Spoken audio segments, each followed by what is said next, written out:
Welcome back to Wing Wong Wednesday. Like the video. Derapy. So I spent 2 hours yesterday covering the Yadoff and Wacademics interview, but for Wing Wong Wednesday, I just wanted to draw your attention to this one clip. One thing is, Drake is a million times better than Kendrick and a million times more important. Wing Wong.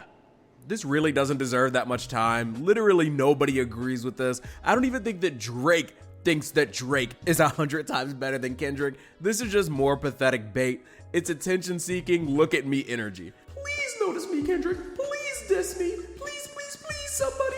Now, here's the thing. I have a relatively small YouTube channel and podcast audience, so I'm always down to clown Yadoff Yest. But listen, my guy, Kendrick is not thinking about you, man. He's just living in your head rent-free. Also, to go from Yo, Dot, I got you. last year to this year saying Kendrick is a plant, he has no hits, the 5 Grammys that he won are meaningless, I hate his music, Drake is better. It's just pathetic. It's just actually really sad. Grown man, by the way. Anyways, Wing Wong. next we have, this headline is wild. Nepo baby and failed actor Jonah Platt responds to report that his dad, Mark Platt, traveled to New York to convince Rachel Zegler to delete her tweet supporting Palestine. Quote, "My dad had to leave his family to fly across the country to reprimand his 20-year-old employee for dragging her personal politics." Who is Jonah Platt? So in case you all didn't know, Rachel Zegler is the star of the new live-action Snow White. Mark Platt is a producer on the project, and apparently he flew all the way to New York City just to reprimand the young actress. She's 23. A 67-year-old man, Mark Platt, flying across the country to New York City to personally, in person, confront a 23-year-old Rachel Zegler over like internet activity is kind of crazy. So when people were saying that this is crazy on Instagram, son of Mark Platt, Jonah Platt, says this in a Instagram comment. "You really want to do this? Yeah, my dad, the producer of an enormous piece of Disney IP with hundreds of millions of dollars on the line,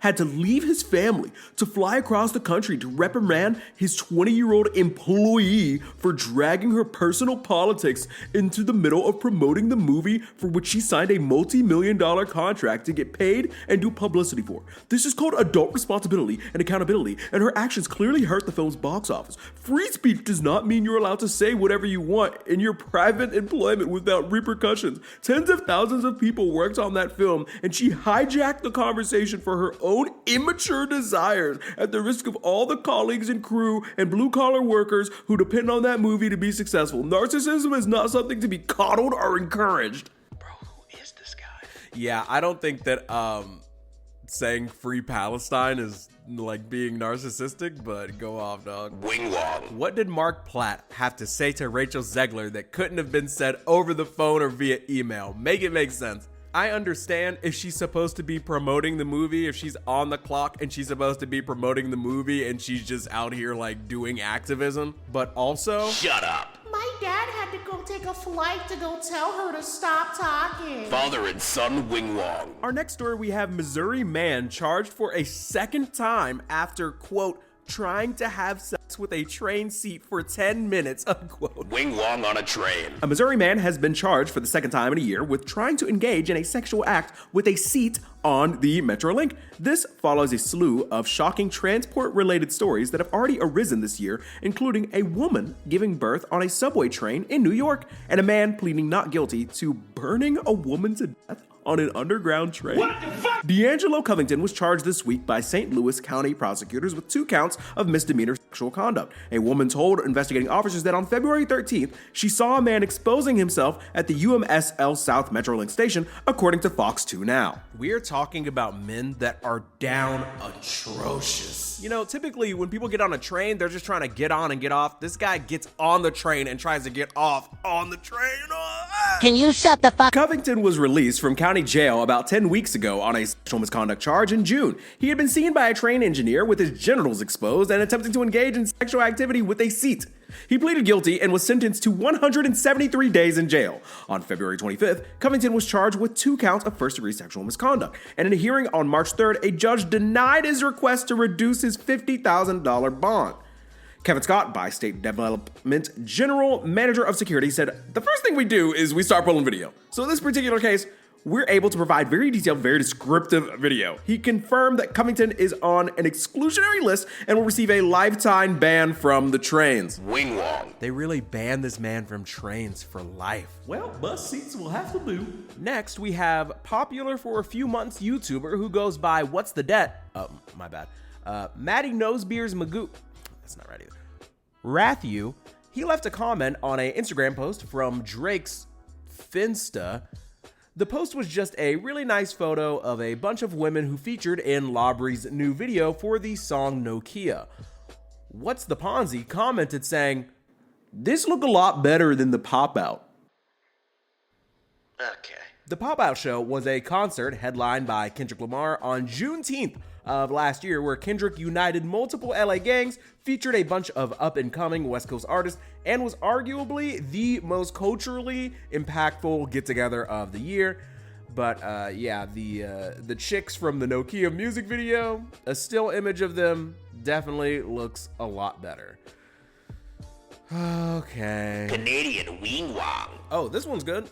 Texas janitor gets 6 years after peeing in cooler. Huh. Wing Wong. A Texas man who infected multiple employees at a Houston medical office with STDs after peeing in their drinking water was sentenced to 6 years in prison this week. It's not enough. Lucio Catarino Diaz, 53, pleaded guilty to a single count of aggravated assault with a deadly weapon in a deal with prosecutors who dismissed the additional 7 counts of aggravated assault he was charged with, as well as a single count of indecent assault, according to court records. The deadly weapon, prosecutors say, was Diaz's own body fluids. It actually gets worse. So I'm like sifting through this article trying to figure out why this man was peeing in the employee's water cooler, right? So one of the employees, they told the police that they brought a large bottle of water and put it in clear view of a small hidden camera that she set up at her desk to see if she could discover who might be urinating in her water. She had just arrived home when she got an alert, at which time she turned on her feed from the camera and observed the janitor, a person she knows as Lucio, opening her water bottle, which was placed on her desk, unzip his pants, remove the ting from his pants, placed the head of the ting into her water bottle, causing the entire mouth of the water bottle to touch the ting, reads the complaint. The video then showed Diaz putting the cap back on the bottle and return it to the desk. Okay, so he's doing it on purpose. Really? Diaz admitted to his actions when pressed by police, according to the complaint, noting he did it because he knew the employee would drink it the next day. Assault with a dirty weapon. On further questioning, Diaz explained to investigators that he had a quote-unquote sickness. Well, yeah? The employee had a panel of STD tests performed a few days later, which came back positive for herpes simplex virus type 1, something she had never previously tested positive for. According to the complaint, testing on Diaz revealed he was positive for the same virus as well as chlamydia. Dirty Wing Wong. In case nobody's ever told this to you before, do not drink water from the public anywhere. Go get your own water. If it is not a bottle of clean, pure water handed directly to you from an employee, or a fresh bottle of water that comes straight out a pack, if it's not water that you filtered at your own place, do not drink that water. You just can't trust people out here. Next, we have Amish buggies targeted in armed robberies, according to ABC News. An armed man allegedly robbed 2 Amish buggies in western Pennsylvania, according to police. Authorities received a report of an armed robbery on a road in Lackawanna Township in Mercer County at approximately 8 p.m. on Thursday, according to information released Sunday by the Pennsylvania State Police Department. One victim reported that, quote, while in his buggy, a vehicle approached him from the front and stopped. Police said in a statement, a male then approached the buggy, quote, pointed the firearm at him and demanded he give him his wallet, unquote, police said.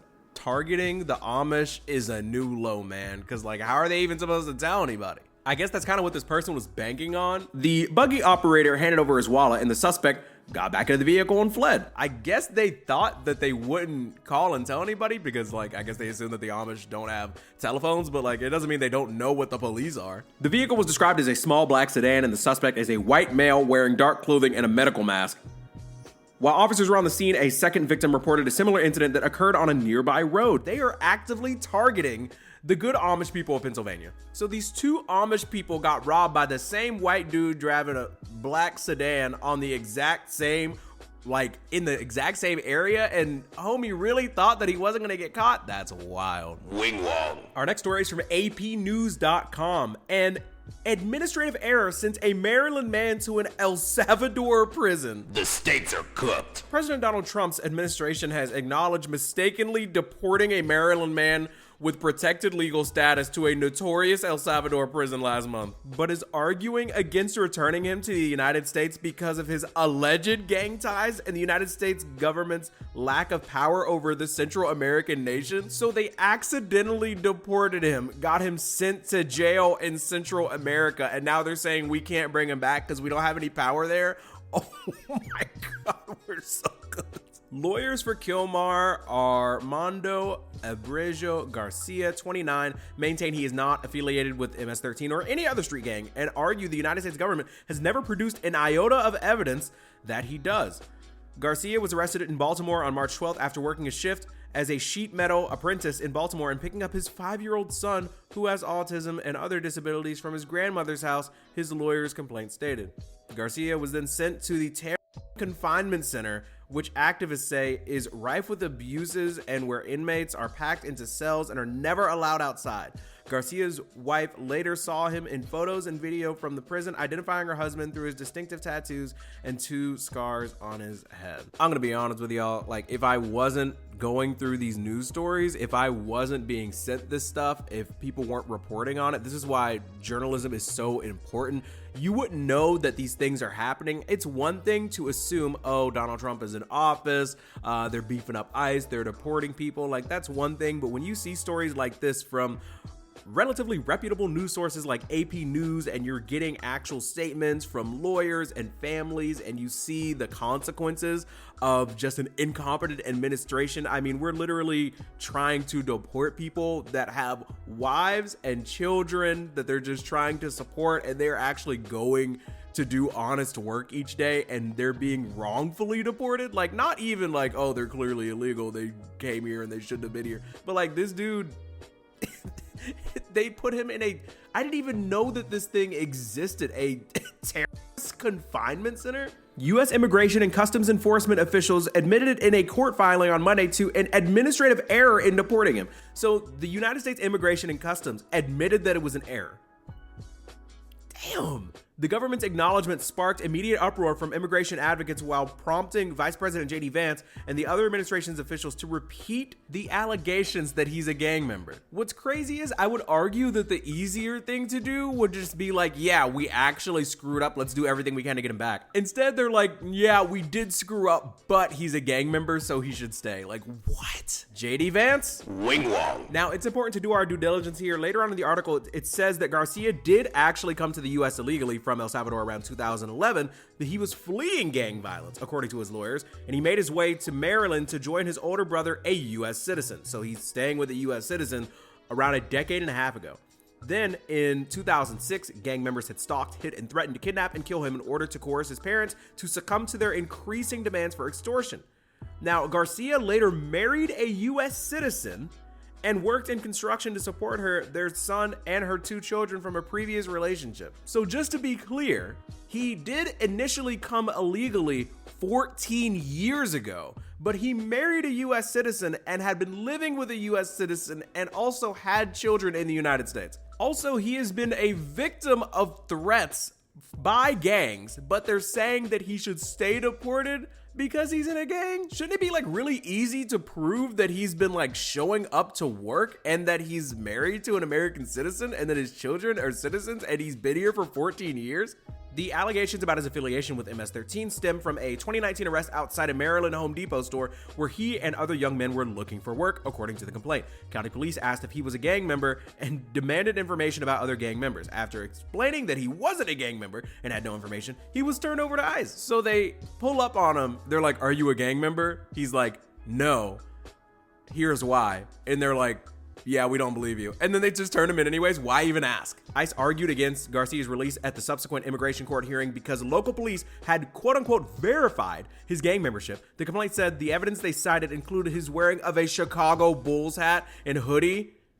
And a confidential informant's claim that Garcia belonged to MS-13's Westerns clique in Long Island, New York, despite having never lived there. Holy smokes, I hate it here. What? Buddy was wearing a Bulls hat and a hoodie, and they were like, yeah, you definitely belong to this gang in New York. When Buddy lives in Maryland, he was outside of a Home Depot. What?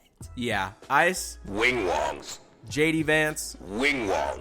Trump administration, Full-on government wing wongs. just bad job all around. I mean, just really awful. My goodness. On a lighter note, a New Jersey police chief was sued for pranking his officers by putting Viagra in their coffee and pooping by their desk. This is why Blue Lives Matter. Is that a flashlight in your pocket, officer, or are you just happy to see me? I love a good office prank as much as anybody. Unfortunately, all of us here at Whiskey Riff work remotely, but if we had an actual office, I can pretty much guarantee that my friend and coworker Quinn would come into the office to find an air horn taped under his chair at some point, just some good, harmless fun. So this article was written by the good people at whiskeyriff.com. This police chief may have taken the office pranks a little too far. Robert Farley, the chief of police in North Bergen, New Jersey, is being sued by several of his officers over allegations that his pranks went too far and created a toxic work environment. Honestly, Viagra in the coffee is crazy. I mean, if you're gonna pop it in the coffee like right before they head home, ensure that they have a nice night, that's one thing. But first thing in the morning, come on, dog. They're out here trying to save lives. According to the filings, apparently one of Farley's favorite quote-unquote pranks involved pooping. Well, pretty much anywhere he wasn't supposed to, including in the upper tank of the toilet. Oh my God, ew, why? But that's not even the worst of the chief's hijinks. Farley would allegedly spike the office coffee pot with Viagra or Adderall, and was also fond of shaving his body on his fellow officer's desk. This dude is a freak. I'm sorry. At one point, Farley allegedly microwaved a cup of hot sauce that created pepper spray-like fumes that filled the building and forced the fire department and EMS to respond to clear the vents. Buddy is just blowing New Jersey taxpayer money, dog. Like, what? What is truly good? In addition to the hostile work environment, the officers are claiming that Farley retaliated against them by refusing to give them promotions and assign them to unfavorable shifts. I mean, to be fair, aren't they all kind of unfavorable shifts? I mean, they're cops. Meanwhile, the township is standing by the embattled police chief who has been on the job since February 2024 after 20 years with the department. Yeah, pack him up. Wing Wong. So he served for 20 years and then he got this job in February of last year. So what I'm thinking is he must have been like taking a lot of shit from these other cops, and then once he became the boss, he was like, I'm about to ruin your lives. The bullied becomes the bully. Classic cop story. Wing Wong. Beautiful Girl singer Sean Kingston, found guilty of 5 wire fraud charges alongside his mom. Both could face decades in prison. Each count carries a potential sentence of up to 20 years. Now, if you're wondering who Sean Kingston is, you're way too beautiful, girl. That's why you will never work. Sean Kingston and his mother Janice Turner have been convicted on federal wire fraud charges. On Friday, a jury found the Beautiful Girl singer and his mom guilty of all charges against them following a 5-day trial, according to court documents reviewed by USA Today. They faced 1 count of conspiracy to commit wire fraud and 4 counts of wire fraud. Turner was remanded into U.S. Marshals custody, and the judge recommended her incarceration at the Miami Federal Detention Center until her sentencing. Kingston, whose real name is Keyshawn Paul Anderson, will have his bond terms modified to include home detention with electronic monitoring, with $200,000 cash to be turned over to the United States District Court for Southern Florida. Kingston, 35, and Turner are scheduled to be sentenced on July 11th. Each count has a maximum sentence of 20 years in prison. Wing Wong. Man really had it all. Dude really had a smash hit. Like, I'm not gonna lie, Beautiful Girls, when I was growing up, that was a generational banger. He was collabing with Justin Bieber before Bieber even hit his prime. Sean Kingston used to have some real motion. Like, dude really had some potential. Great vocal ability, like solid stage presence, and now he's committing wire fraud for reasons that I may never know. But yeah, that was this week's edition of Wing Wong Wednesday. We actually have a sponsor for this week's edition of Wing Wong Wednesday. We are sponsored by Owl Soapery. They sell an all-natural soap as well as many other skincare products. They believe in this show, and I believe in small businesses. The soap is super reasonably priced, and they have bundle deals, a variety of different scents. Highly recommend that you check them out. They even accept Afterpay, which is like kind of crazy because you can buy a bar of soap from them and pay in like 4 installments of $1.50 for some reason. No reason not to smell good is basically what I'm saying. Please check out the link in the pinned comment or description. Hell, if they sell $25 worth of soap related products this week, then they're getting their money's worth. Being a Derapy sponsor is a real steal, by the way, but that's besides the point. Please check them out, support the channel, consider becoming a member of the channel if you would like exclusive content, or to join the Derapy Discord is literally $1. But yeah, love you, mean it, don't be a Wing Wong. and enjoy the outro. Hey, one take. I'm going mean like Ruben on a bad day. I be going hard, never halfway. Lately feeling bad, man, but I can't be staying down. I'm the one who's slaying sound, no time to be playing around. I'm not one to play a clown, play the hero, save a town. Only live twice, how you do that? Gotta wear like 2 caps, come home, they like, who that? It's that dude who do raps, but this ain't no Taco Bell. Hero, some respect now, you know how I get down. Bust down on my wrist now, oh wow, he a liar. One day I'll get flyer, situation dire. Sometimes think I'm drowning, I like to go higher. First need to be hired, check my skills and accolades. Don't you think I deserve pay? I've been going super sane, all I'm missing yellow hair. Idolized Breezy as a child, then I grown up. Still waiting to glow up, but at least I show up. Make a buck by showing off, haters man I blow them off. Shrug my shoulders, moving boulders, mentally like Mewtwo. They like who knew he be cutting up like 2-year-olds in timeout. When you tell them that it's time now to just chill out and just lie down, but they stressing you while blessing you, cause children are a gift. But I can wait for that, can't pay for that. I'm taking one day at a time, perfect the craft and keep it tight. Cannot waste a second if you wanna be the best, and I be snapping like Cortez or something, going Kanye West or something. Reputation to protect. If you look at that crazy, then I'm going for your neck. I'm a lion on the prowl, I be fibbing and a threat. My bro saying they forget, and they're just reminding me, you better keep an eye on me. I swear y'all so behind on me. 2046 flow, you know how this shit go. Waiting on the money like I'm beating up, I'm already